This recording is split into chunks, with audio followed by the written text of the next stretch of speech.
Bonjour. Aujourd'hui, on va parler de le management de la force de vente.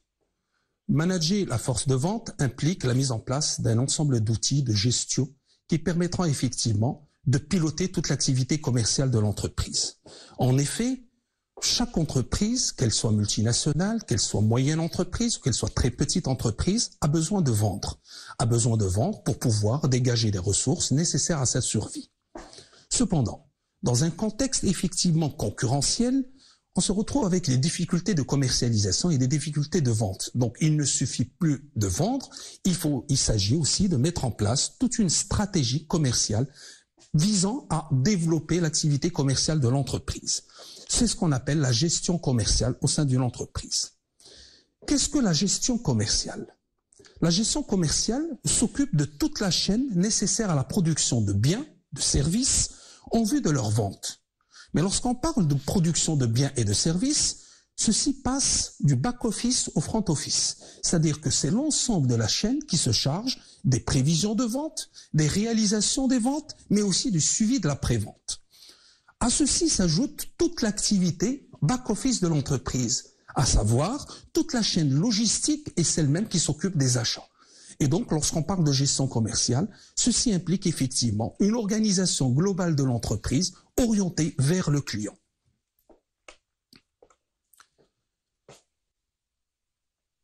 La mise en place de cette gestion commerciale implique effectivement la mise en place d'une gestion de la force de vente, d'un management de la force de vente, d'une organisation et d'une structuration de la force de vente. Qu'est-ce qu'on entend par force de vente?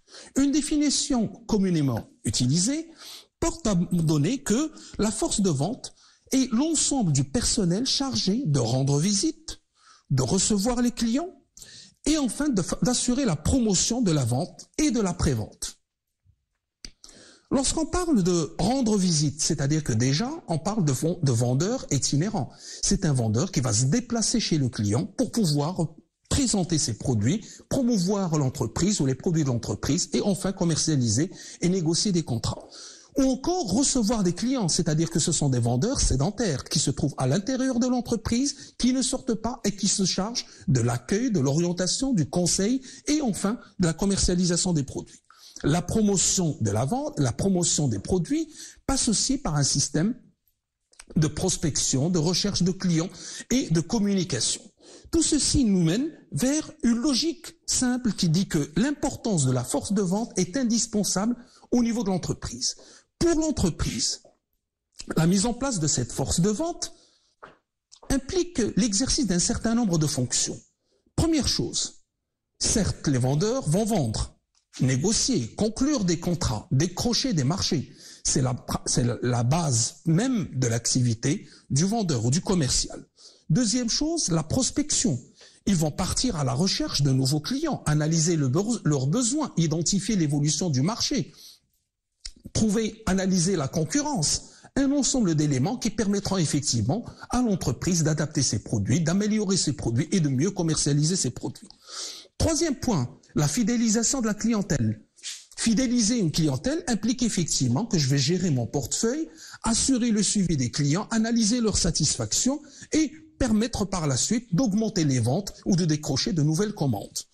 Enfin, la communication. Certes, le vendeur est chargé de la vente des produits, mais attention, il ne va pas s'occuper uniquement des produits, mais aussi il va communiquer, donner de l'information d'abord aux clients concernant les produits, les conseils d'utilisation, un accompagnement à l'utilisation, l'intérêt du produit, mais aussi collecter l'information qu'il va remonter au niveau de l'entreprise.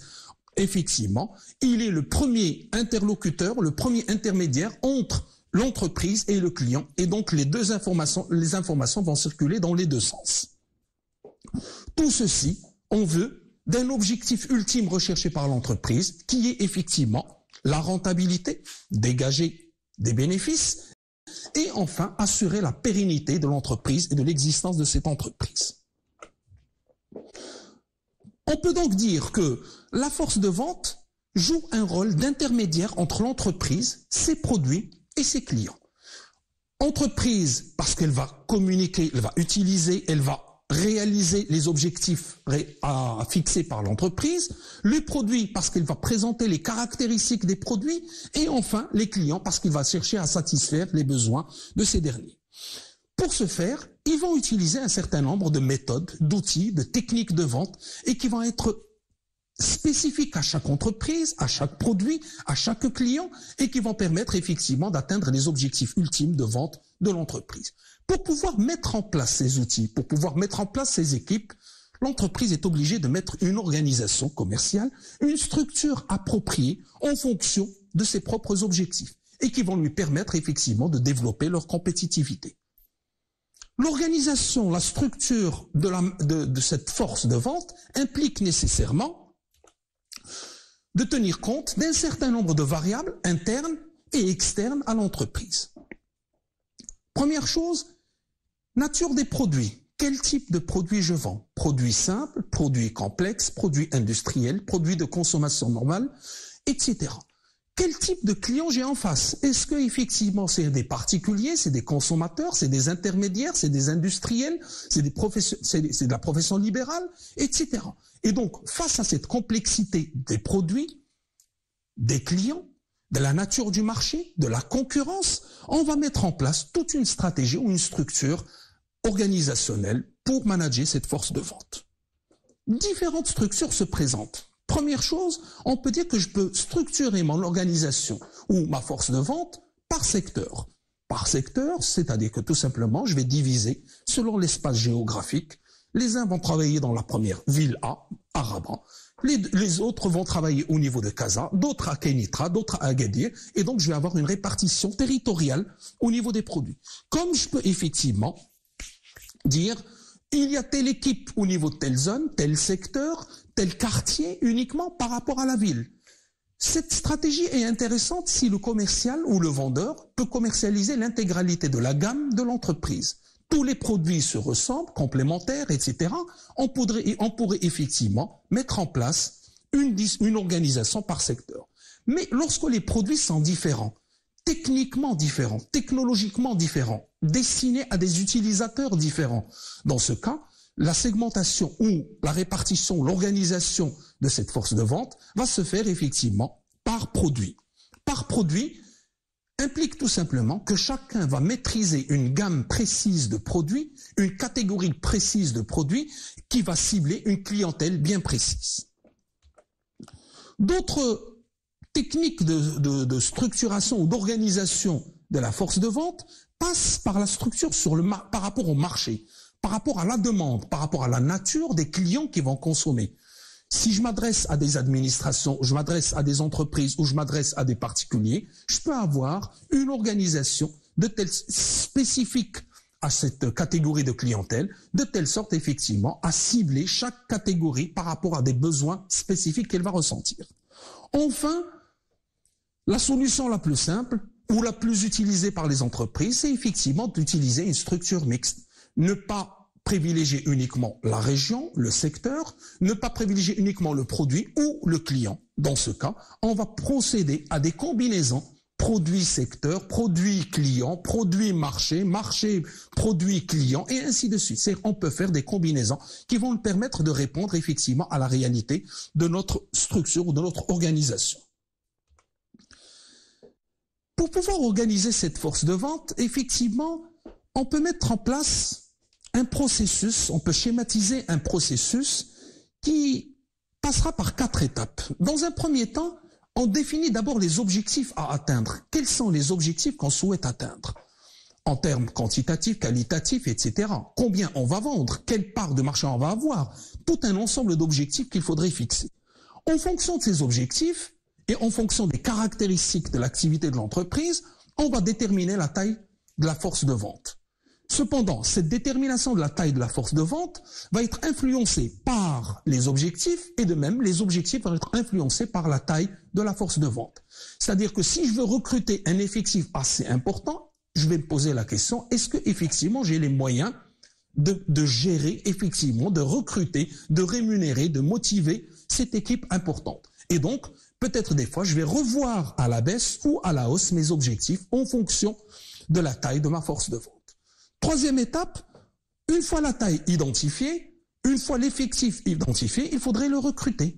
Il faudrait procéder à des sélections.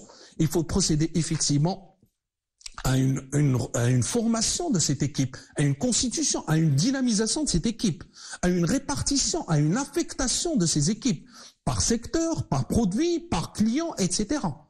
Une fois cette répartition identifiée, on peut passer à la dernière étape qui est l'opérationnalisation sur le terrain. C'est ce qu'on appelle diriger, organiser, contrôler, motiver, pénaliser, récompenser un ensemble d'éléments qui vont effectivement permettre de manager de manière générale ma force de vente.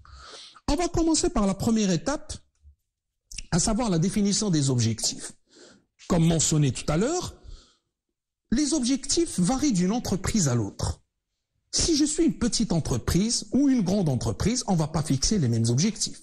Si je suis une jeune entreprise qui vient d'être créée ou une entreprise qui existe pendant un certain nombre d'années, une dizaine d'années sur le marché, on ne va pas avoir les mêmes objectifs. Je lance un nouveau produit. Je ne vais pas avoir les mêmes objectifs que si le produit existait depuis longtemps. Et donc, en fonction du cycle de vie du produit, en fonction de l'âge de l'entreprise, de son expérience, de sa taille, on va essayer de fixer des objectifs qui vont être quantitatifs et ou qualitatifs. Quantitatifs, tout simplement par rapport à un certain nombre de chiffres d'affaires à atteindre, des volumes de vente à atteindre, une part de marché à atteindre. Qualitatifs, en fonction d'un certain nombre de satisfactions de clientèle, image de marque, etc. Enfin, on peut fixer les objectifs et qui peuvent être répartis par espace, zone géographique. Première zone d'implantation, j'ai des objectifs qui vont être différents d'une deuxième zone d'implantation.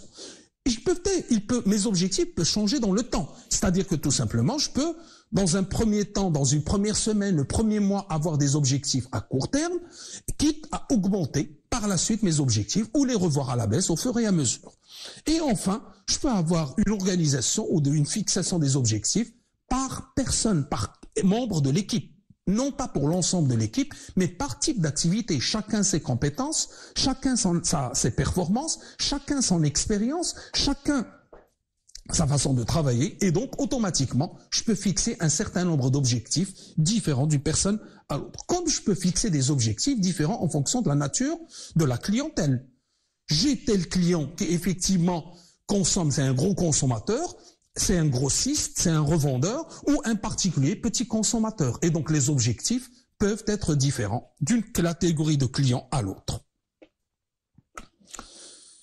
Lorsqu'on parle d'objectifs, on va se dire toujours que la force de vente va se voir assigner un certain nombre d'objectifs qui vont prendre donc en considération tout un ensemble d'éléments.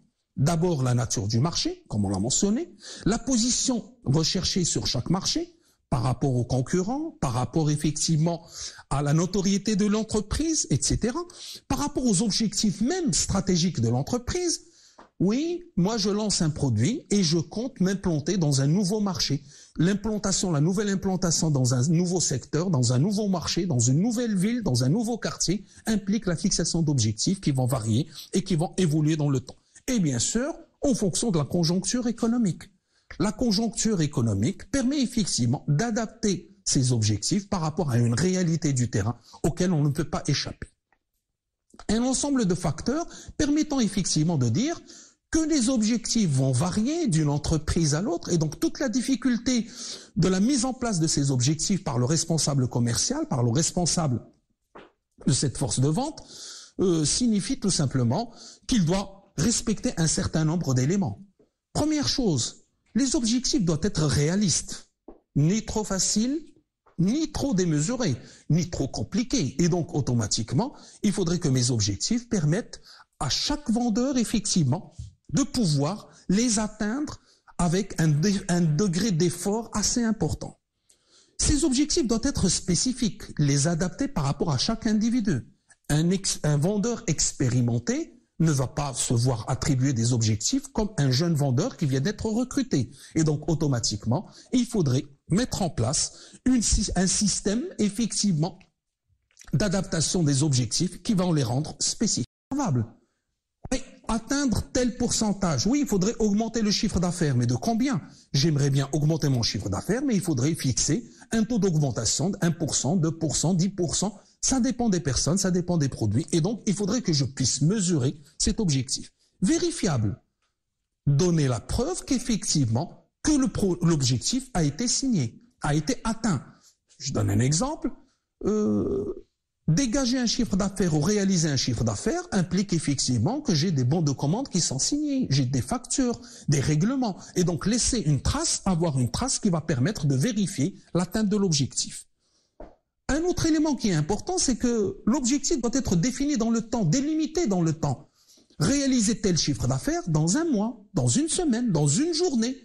Et donc, automatiquement, il faudrait mettre des délais, des deadlines qui permettront effectivement de mesurer, de quantifier, de vérifier cet objectif.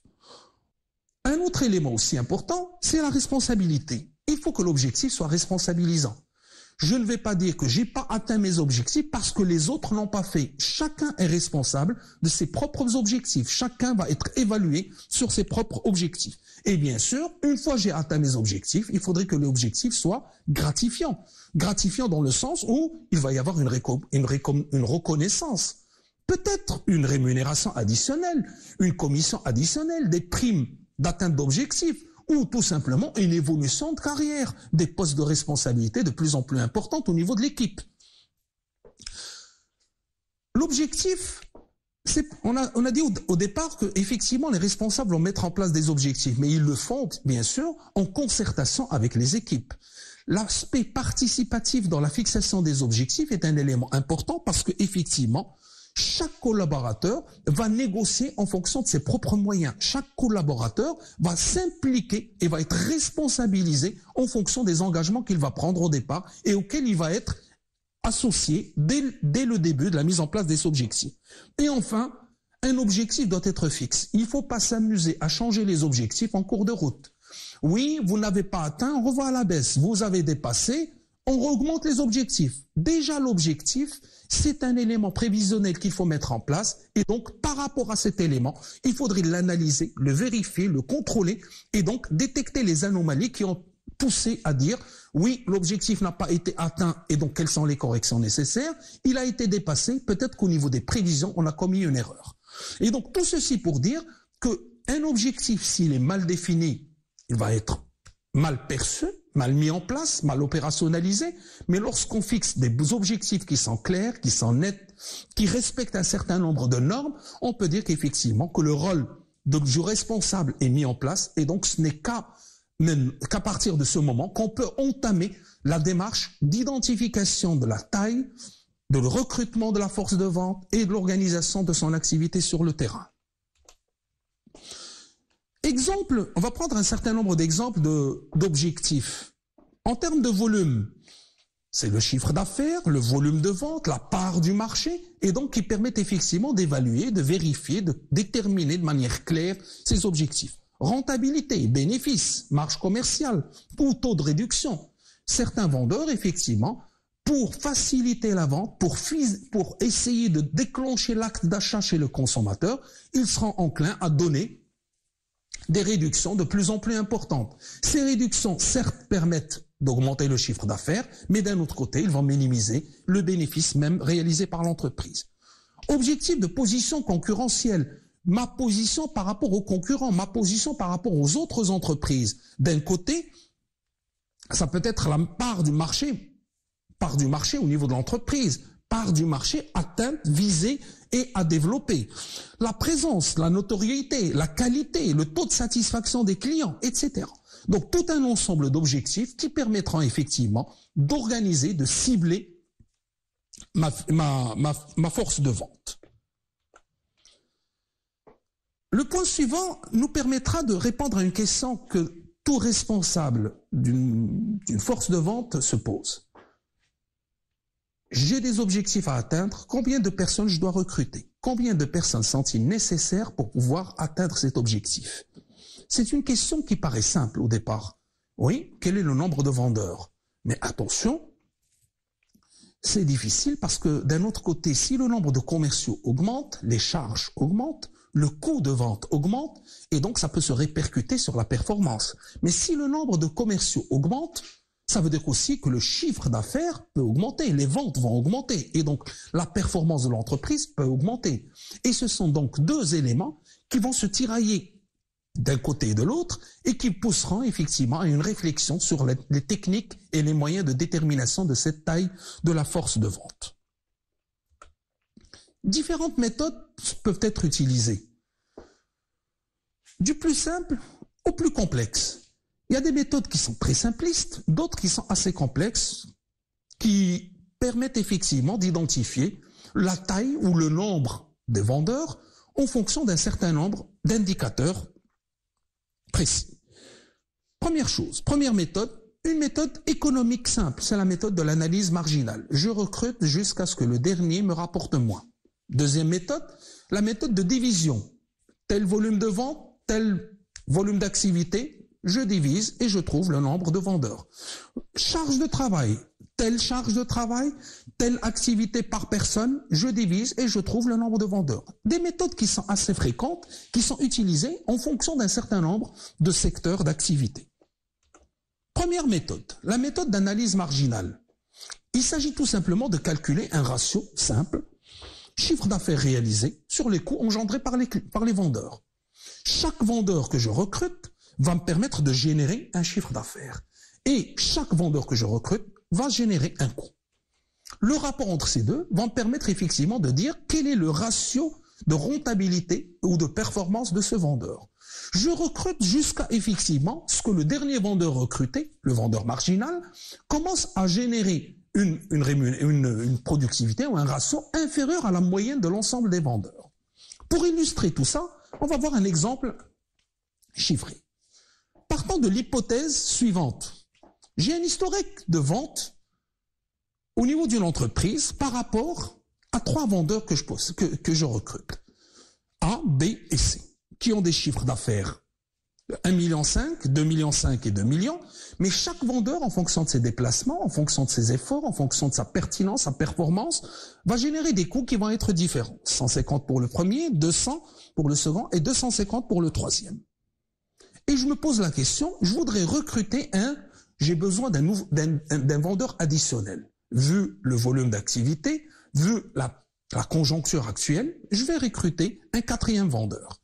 Et donc, l'entreprise va chercher effectivement à choisir entre le vendeur D ou le vendeur E, sachant que effectivement, en faisant ces calculs, elle va se dire, le premier étant moins expérimenté, il pourra atteindre tel volume, 800 000 de chiffre d'affaires, mais pour un coût de 70 000.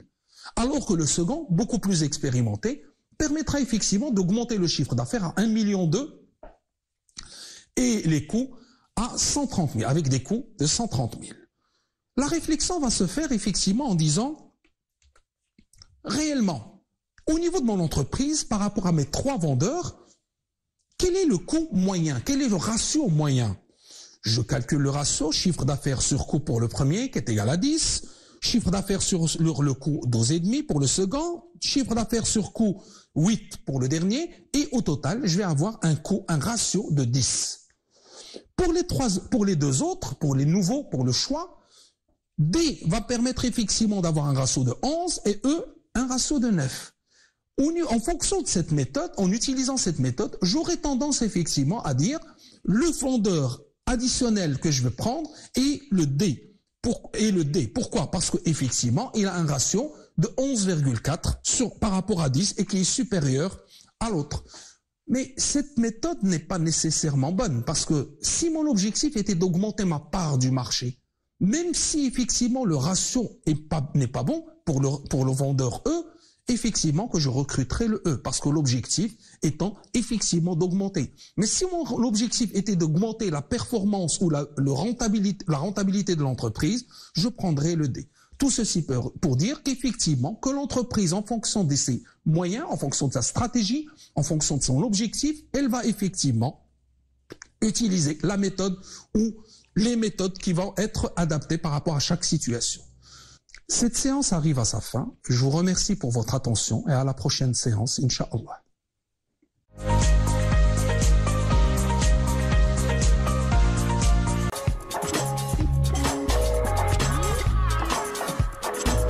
إن أعجبك الفيديو لا تنسى الإعجاب والاشتراك في القناة.